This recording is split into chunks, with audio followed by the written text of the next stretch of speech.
Could a strange substance found by a southwest Arkansas man be part of a government test? Well, that's the question at the heart of a phenomenon called chemtrails, now getting widespread attention. Well, tonight, KSLA News 12 investigation reporter Jeff Farrell shows us the results of testing we had done about what's in our skies. It seemed like some mornings it was just crisscrossing the whole sky. It was just like a giant checkerboard. Bill Nichols snapped several photos of the strange clouds from his home in Stamps, Arkansas.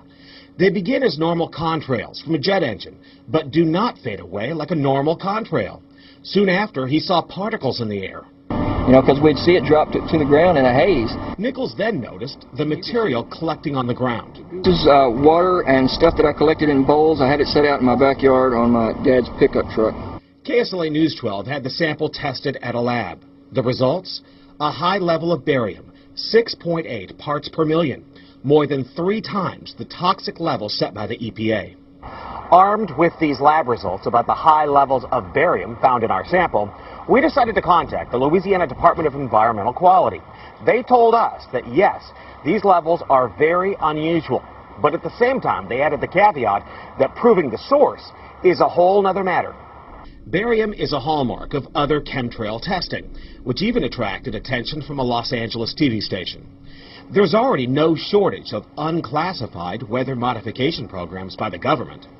But those who fear chemtrails could be secret biological or chemical testing on the public point to the 1977 Senate hearings in particular, which confirmed 239 populated areas had been contaminated with biological agents between 1949 and 1969.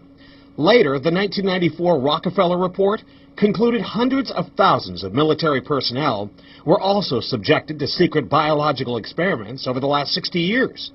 But could secret testing be underway yet again?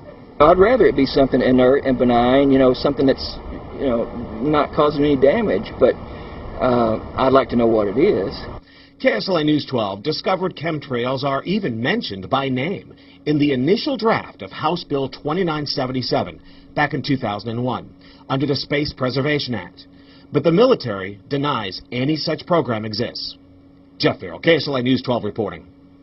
And, it turns out until 9 years ago, the government had the right under U.S. law to conduct secret testing on the American public under specific conditions. Only a public outcry repealed part of that law, with some exceptions.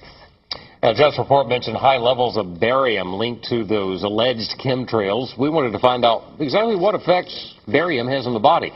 We spoke with Mark Ryan, the director of the Poison Control Center. Ryan tells KSLA News 12 that short-term exposure can lead to anything from stomach to chest pains. Long-term exposure causes blood pressure problems. Ryan addressed concerns by chemtrail researchers that barium could be meant to wear down a person's immune system. Anything that causes ill effects in the body long-term chronically is going to affect your ability because it's constantly working on the body. So from that aspect, yeah, that's a potential. Ryan says he's conducted research on his own about secret government testing on the public, but he's still a bit skeptical about the alleged chemtrails, at least at the moment, because the Poison Control Center has seen no calls about exposure to barium.